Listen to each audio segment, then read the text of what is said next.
Today's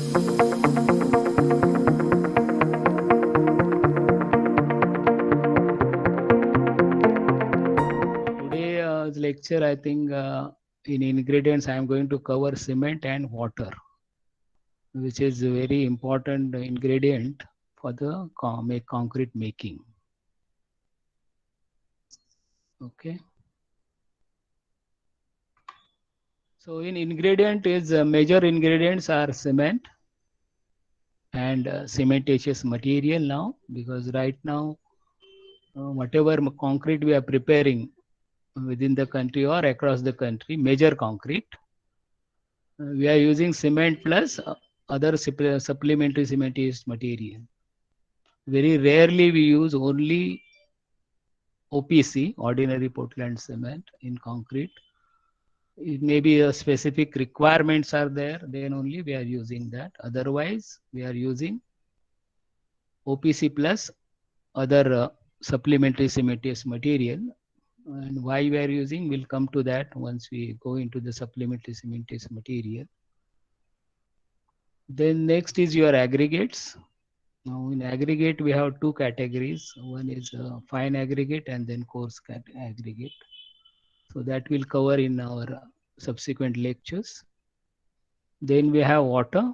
Water is also very important because major reaction between cement and water is only giving a ultimate strength in the concrete. So in cement and water are very, very important ingredient to achieve desired level of strength as well as durability characteristics of the concrete. Then we have admixtures. In admixture, we have again two parts and two types of admixtures we are using in the preparing concrete. One is your mineral admixture, another is your chemical admixtures. If you go back maybe 10-15 years before, we rarely use the admixtures, maybe 20 years back. Now, even at site mix also, you have to use admixture to prepare a desired level of concrete. Because right now we are working maybe M30 plus. Earlier we are working M15 or M20 grade of concrete, which has turned into now going for M30 and plus concrete or normal construction. And that is the requirement as per the standard also. That also will subsequent lectures will discuss why that grade is required. Even though in design you may not require that strength.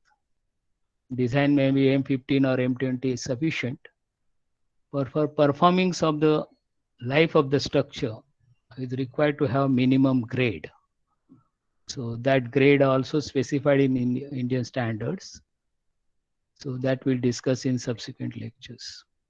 Now these are the major ingredients which called the real ingredients, and then there is a hidden ingredients like that placing is there, compaction and curing. So whatever concrete we are looking at in the structure. So once you prepare a concrete and then further processing done by placing, compaction and curing. So all has to, the whole process has to be complete to get desired level of strength and durability in the structure. So our aim as a civil engineer to have a better concrete or desired level of concrete in the structure, not only in the cubes. So this is also importance for placing, compaction and curing. So that also we'll discuss in subsequent lectures. As I said, we are using ordinary Portland cement. It's ordinary in the sense there's a term we are using a general purpose cement. It's called, that's why it's called ordinary Portland cement. Portland is basically a location where stone was available having a cementitious properties. So same name has carried away, and we are talking today also ordinary Portland cement. So you look at it, the cement is a very fine powder, very fine particles. If you take on the hand, we'll say, and you get the particles. But these particles shape is totally different This is not like a rounded shape. It is like a coarse aggregate only. It is a angular, or you can say is a semi-angular particles if you see under microscope, because this process is totally different than this. Natural sand is different than your machine sand, or it is all crust stone sand. Today the term has given is a crust stone sand, the standard term for the sand which is produced from the your coarse aggregate or from the rock. So dry cement powder is a very fine particles. This average particle size may be in the range of 40 to 20 to 40 microns. I'm saying average. Some particles may be in 10 or 20 micron also. Now this powder, if you add water, is become a paste. And that paste, this water is reacting with the cement, and that chemical reaction is called as a hydration. Now then it is become like a glue as a binder, and this binder coated by all the aggregates, including fine aggregate and coarse aggregate. Now once it is coated properly, that much sufficient paste is required for produce a good concrete. And that optimization of the paste is called only your mix design. It should not be excess, it should not be less also. So how to work out that? So we'll discuss that in further lectures in when you go for the mix designs. So whatever glue you have prepared or whatever the paste you have prepared has to cover all ingredients or fine and coarse aggregate available in the unit volume. Once it is coated, it hards and form a solid mass that we calling as a concrete. Now once you use only fine aggregate, we call as a mortar. When you have coarse aggregate, we call as a concrete. So combination of cement and your water, fine aggregate and coarse aggregate. So all these form you can have a concrete and the solid mass, and that is, as I said, Portland cement also called as a hydraulic binder. In other terms, we call as a hydraulic. Hydraulic in the sense is required water. When you put water only, it starts setting or it is started hydrating. Otherwise, it doesn't hydrate cement. So it's a finely ground inorganic materials. When mixed with water, it forms a paste which sets and hardens. So setting is harden is again a different terms.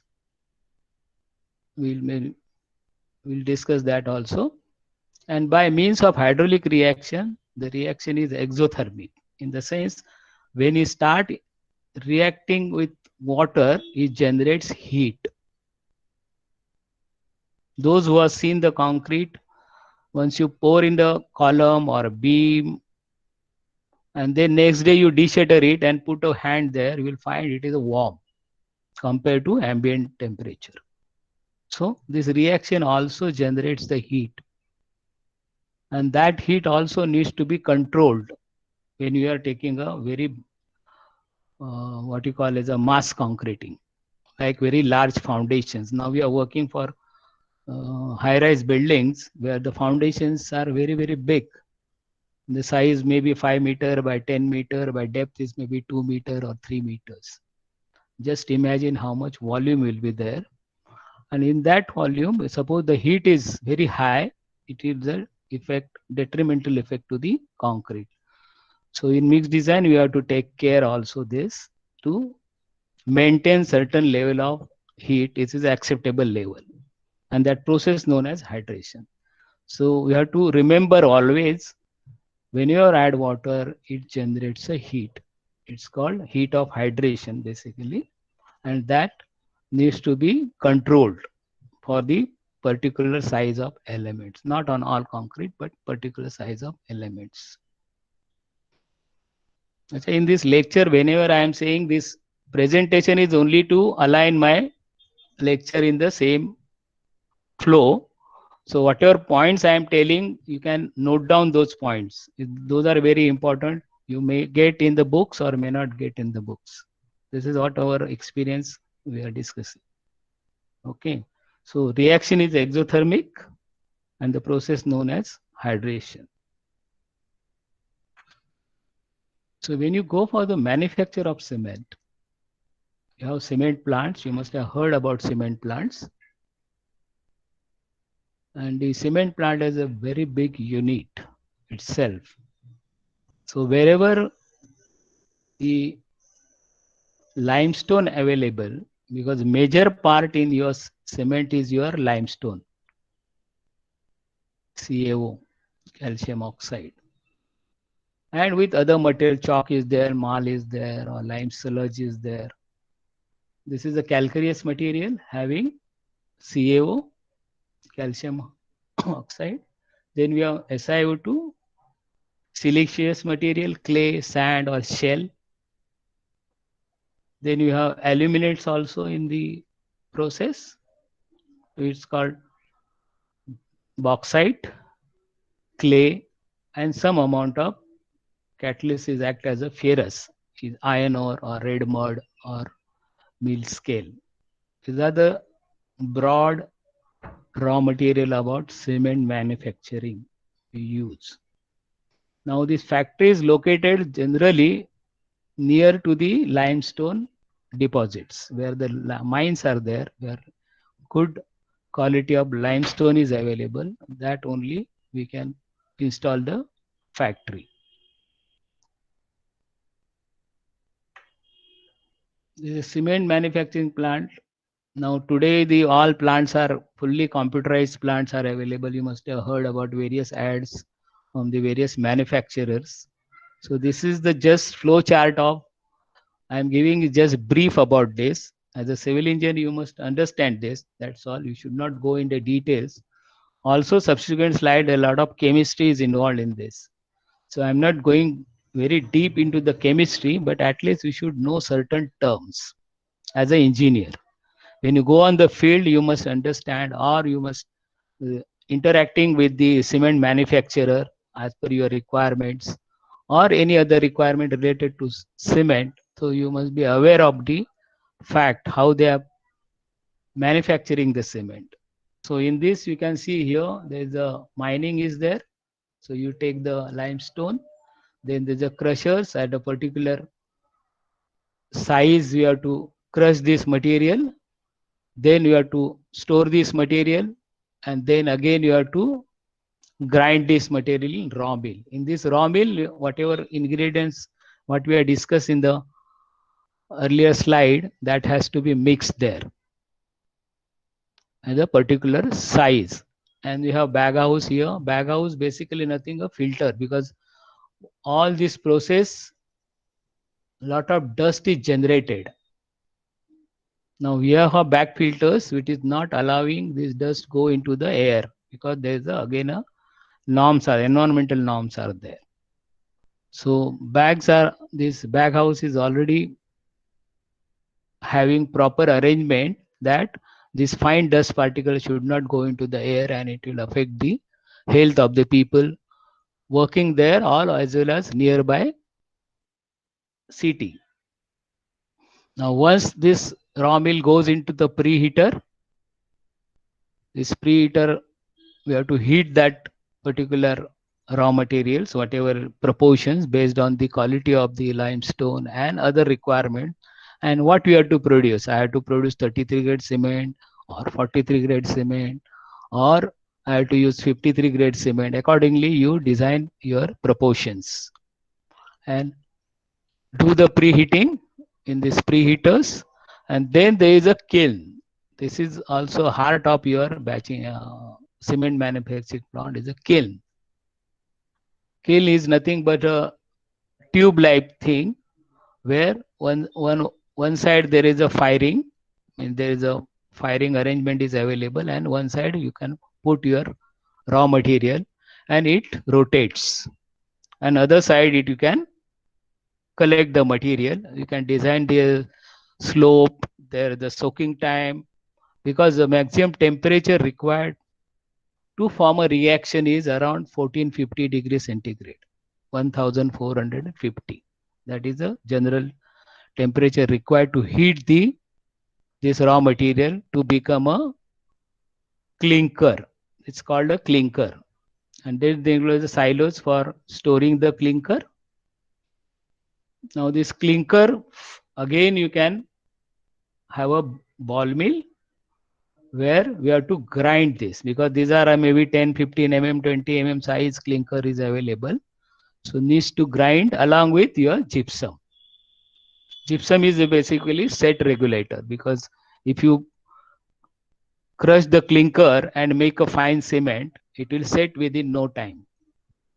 Within 10-15 minutes, it is set. So it is very difficult to work with that cement in the site, on the field, because you need certain time once you prepare a concrete, and you have a transportation and then placing, and placing also required certain time. So that set regulation is done with the addition of gypsum here in the ball mill, and then you grind this at particular fineness.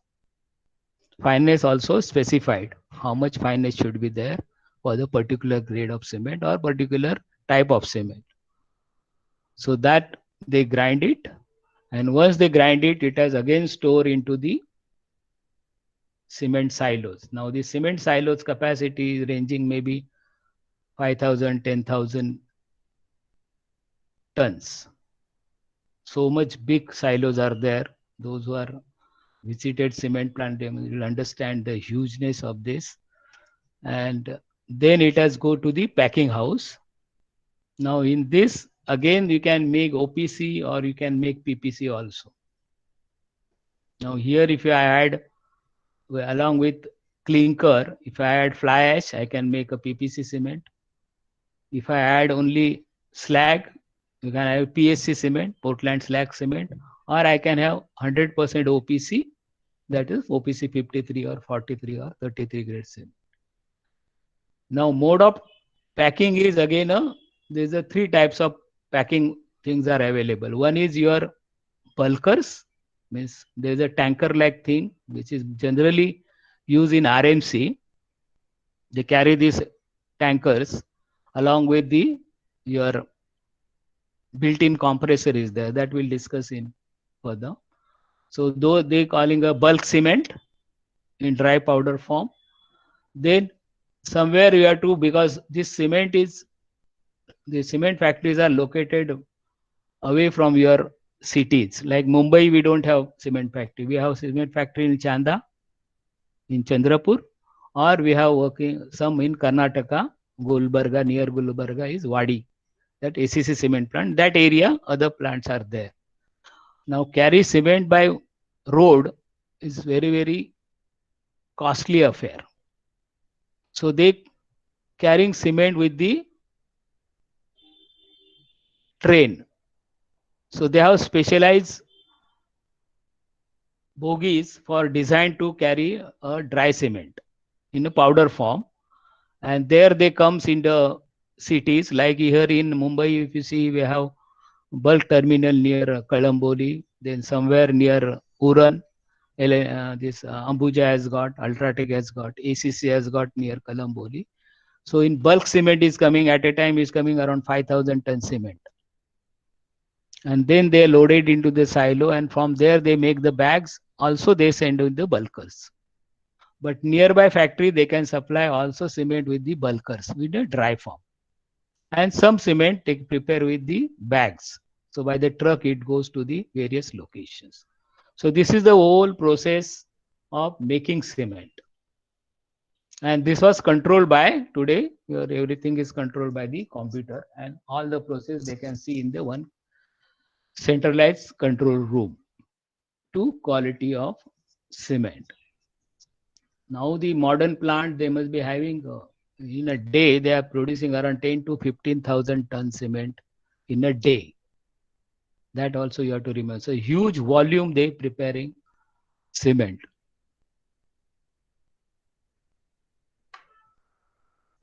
We can just see this is the rotary kiln I was talking about. There's a very close picture about this, where your clinker is heated at around 1450 degree, and this is the clinker. What I am saying, this is the clinker. Just I show the picture. What is the clinker? You must have come terms always in this. How it looks like? It looks like this. So this is the clinker, hardened clinker. Now this you further grind to the desired level of fineness in ball mill, and then you make a cement.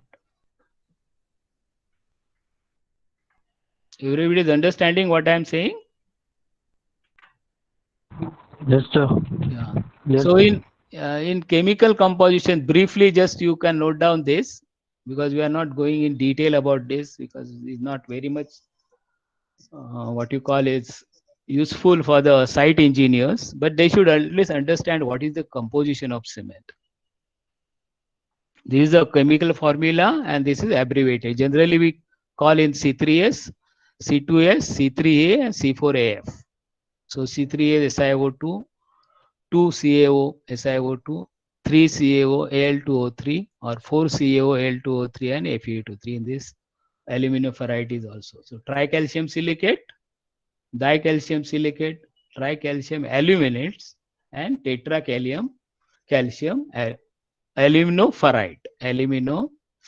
So in iron is also there. When you are making white cement, this phase is not there. Means iron is not there, because iron is responsible for the color. If you use have, you will get darkish color. So in white cement, it totally different composition. So in that, iron is not there. They use another catalyst to go for the proper burning of your clinker. So you must remember this four stage: C3S, C2S, C3A, and C4AF. There is a approximately proportion of this: C3S, C2S 16 to 17%, 11%, and this is 9%. So this is the composition of clinker. Generally, some range. You can have this is a range again, same thing. And in this, you can add gypsum 2 to 10% to regulate the setting time of your cement. So when we'll discuss about setting time, we'll discuss this in details. But gypsum also comes another again a natural gypsum which is coming from mines, or there is a chemical gypsum which is coming from fertilizer plants. That is also we can use in manufacture of cement, but that dosage is depend upon what quality of gypsum you have. Calcium is nothing but calcium sulfates. So that we have in this. So we can regulate your setting time of your concrete.